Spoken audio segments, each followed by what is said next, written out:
जय माता दी दोस्तों, कैसे हैं आप सब। चलिए शुरू करते हैं आज की कहानी। ज्योति हाट बाजार से सब्जी खरीद कर घर लौटी तो देखा घर में काफी शांति पसरी हुई थी। दोनों बच्चे चुपचाप बरामदे में बैठे अपनी पढ़ाई कर रहे थे। रोज धमा चौकड़ी मचाने वाले उसके 5 और 13 साल के बेटे चुपचाप बैठकर पढ़ाई कर रहे हैं। उसे इसकी बड़ी हैरानी हुई। ज्योति के आते देख दोनों बच्चे उसकी तरफ देखकर मुस्कुराए। बड़ा बेटा समर तो फिर भी अपनी पढ़ाई में लग गया, लेकिन छोटा बेटा वीरेश, जो कि थोड़ा चंचल ज्यादा है, अंदर कमरे की तरफ इशारा करते हुए अपनी दादी माँ की एक्टिंग करते हुए उसने बताया कि दादी माँ आई हैं। उसके इशारों को देखकर ज्योति की हंसी छूट गई। उसकी हंसी की आवाज सुनकर अंदर कमरे में से सासू माँ जानकी जी बाहर बरामदे में आ गई और आते से ही अपने अंदाज में बोली, ये क्या बड़ी बहू, तुझे पता था ना कि आज मैं आने वाली हूँ, पर फिर भी शॉपिंग करने चली गई। बड़ा घूमने फिरने का शौक चढ़ा है मेरे पीछे से। अब यहाँ खड़ी खड़ी खी खी खी करके दांत ही दिखाती रहेगी या मेरे लिए चाय भी बनाएगी। माँ जी, मैं शॉपिंग करने नहीं, सब्जी खरीदने गई थी, वो भी पास के हाट बाजार में। हाँ हाँ, कुछ खरीदने तो गई थी ना, उसे शॉपिंग ही कहते हैं।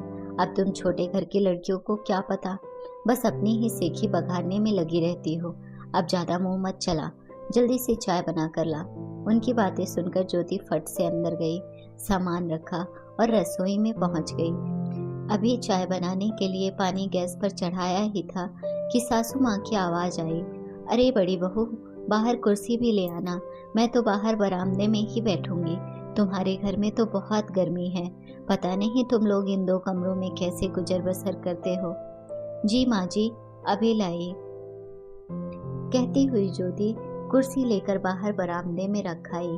अंदर रसोई में जाकर फटाफट चाय बनाई और 2 कप में छानकर बाहर ही ले आई। 1 कप जानकी जी को पकड़ाया और दूसरा कप लेकर वहीं दोनों बच्चों के पास नीचे दरी पर बैठ गई। तभी जानकी जी ज्योति से बोली, अरे ज्योति, इस बार रुचि ने तेरे लिए कुछ साड़ियाँ दी हैं, सभी एक से बढ़कर एक है और महंगी भी हैं। देख तेरी देवरानी तेरे लिए कितना कुछ करती है। कह रही थी कि भाभी जी के लिए ये साड़ियाँ ले जाइए। भैया तो कहाँ उन्हें इतनी महंगी साड़ियाँ दिलवा पाते होंगे। अंदर मेरे सामान में ही रखी है, अभी थोड़ी देर में दे दूंगी।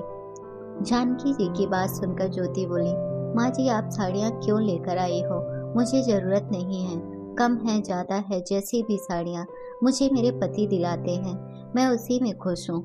उसकी बात सुनकर जानकी जी मुंह बिगाड़ते हुए बोली, अरे कहाँ दिलाता होगा विवेक तुझे साड़ियाँ, 200-300 से ज्यादा की तो होती नहीं तेरी साड़ियाँ। देख अभी भी तूने कॉटन की ही साड़ी पहन रखी है, भला आज के जमाने में कौन पहनता है ऐसी साड़ियाँ। फिर अगले सप्ताह रुचि और महेश की शादी की सालगिरह भी है, वो लोग होटल में पार्टी रख रहे हैं। ऐसे में तुम ये हल्की फुल्की साड़ियाँ पहन कर जाओगी तो क्या अच्छा लगेगा। कुछ उनकी इज्जत का भी तो सोचो। पर माँ जी, बस बस, ज्यादा जबान चलाने की जरूरत नहीं है, एक बार कह दिया ना, समझ नहीं आ रही तुम्हें। एक तो वो देवरानी होकर भी तुम्हारे लिए इतना सोच रही है और ऊपर से तुम जेठानी की ठसक दिखा रही हो, पता नहीं क्या ईगो लेकर बैठी हुई हो। कहती हुई जानकी जी चाय पीने लगी। ज्योति ने भी उस समय कुछ कहना ठीक नहीं समझा, क्योंकि वह अगर जरा सा भी कुछ बोलती तो जानकी जी पतंगड़ बना देती, इसलिए वो चुप हो गई, यह सोचकर कि विवेक खुद ही बात कर लेंगे। विवेक को बिल्कुल भी पसंद नहीं था कि ज्योति माँ या फिर रुचि से कोई कपड़े ले। पिछली बार भी जानकी जी एक साड़ी लेकर आई थी, जिसे ज्योति ने खुशी खुशी रख लिया था। जानकी जी उस दिन ज्यादा देर तक नहीं रुकी थी और विवेक के आने से पहले ही वहां से रवाना हो गई थी, इसलिए विवेक को इस बारे में पता नहीं था। लेकिन जब शाम को विवेक घर पर आया और ज्योति ने वो साड़ी दिखाई तो उसे देखते ही विवेक बिगड़ गया। ये क्या ज्योति, तुमने माँ से साड़ी क्यों ली। अचानक से विवेक के सवाल से ज्योति हड़बड़ा गई और बोली, माँ जी इतने प्यार से साड़ी लेकर आई थी, तो तुम्हारे लिए मेरे प्यार की कोई वैल्यू नहीं है क्या, जो तुमने माँ की दी हुई साड़ी रख ली।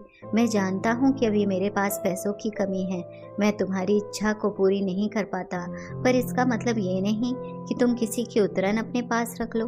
उतरन। अचानक ज्योति अवाक होकर विवेक की तरफ देखने लगी। तब विवेक बोला, हाँ ये उतरन ही है, मैंने ये साड़ी रुचि को पहने देखा था, नहीं नहीं, आप ये क्या कह रहे हो? भला माँ जी मुझे रुचि की उत्तरण क्यों देंगी? ज्योति अभी भी मानने को तैयार नहीं थी। तुमसे ज्यादा मेरी माँ को मैं जानता हूँ, वो कभी भी तुम्हें खुशी से कुछ नहीं देंगी। कहते हुए विवेक ने फेसबुक पर रुचि के 1 सप्ताह पुराने पोस्ट दिखाए। सचमुच रुचि ने वही साड़ी पहन रखी थी।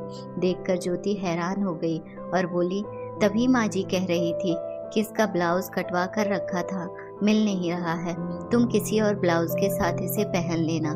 बस तब से विवेक ने ज्योति को माँ से कुछ भी लेने से इनकार कर दिया। जानकी जी के 2 बेटे हैं, बड़ा बेटा विवेक और छोटा बेटा महेश।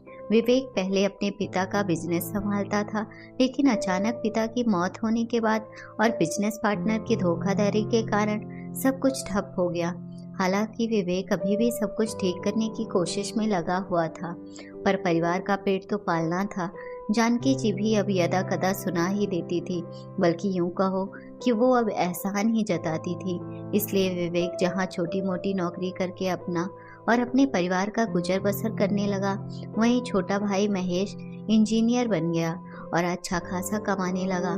विवेक की शादी ज्योति के साथ हुई थी, जो खुद एक मध्यम वर्गीय परिवार की बेटी है, इसलिए शादी में ज्यादा दान दहेज भी नहीं आया। इस बात को लेकर जानकी जी हमेशा ज्योति से गुस्सा ही रहती थी और अब विवेक की छोटी मोटी नौकरी के कारण जानकी जी को पूरा मौका मिल गया था ज्योति को और परेशान करने का। लेकिन महेश की पत्नी रुचि अमीर घराने की बेटी है और काफी दहेज लेकर आई थी। ऊपर से महेश की इतनी कमाई, उसकी पत्नी रुचि और माँ जानकी जी को इस बात का बहुत घमंड था और यहीं से दोनों बेटों में भी फर्क और ज्यादा होना शुरू हो गया।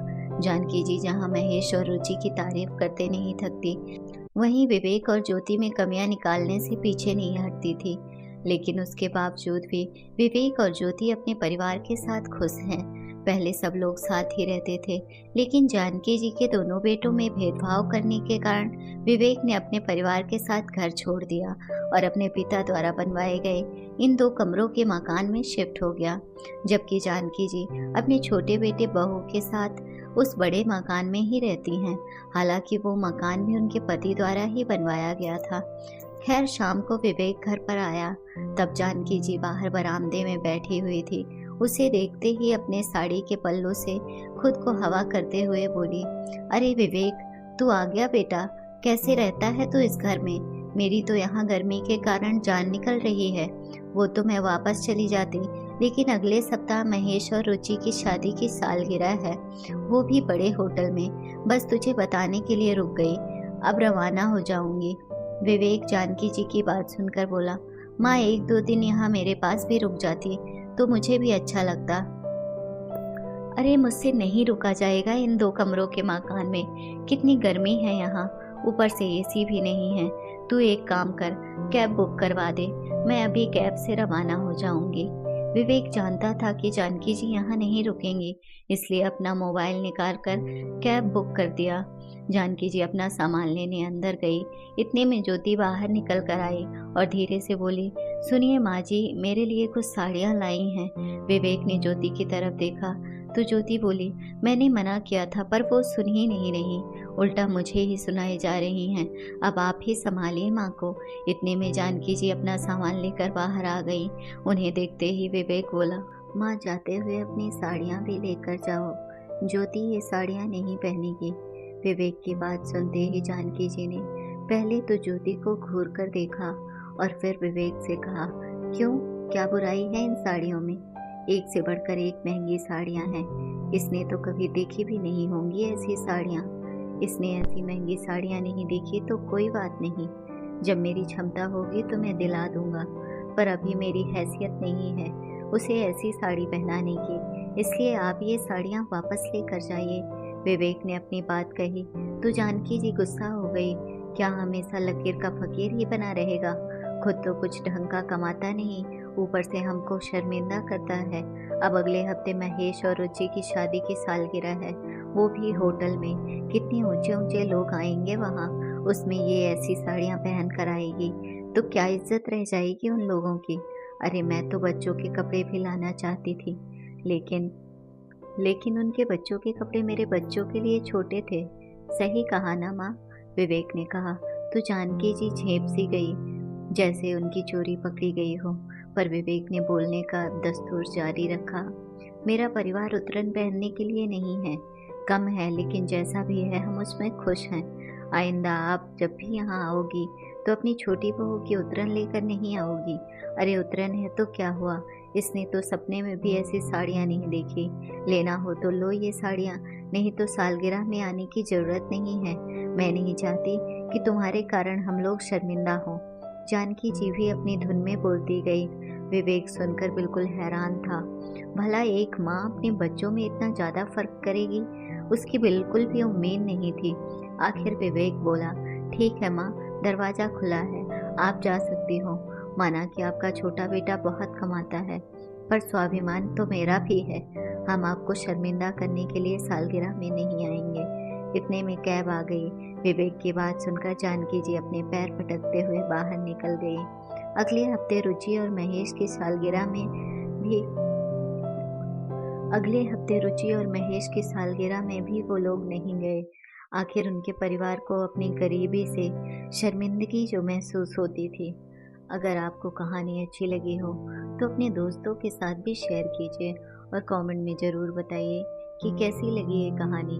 और हाँ, चैनल को सब्सक्राइब करना ना भूलें। धन्यवाद।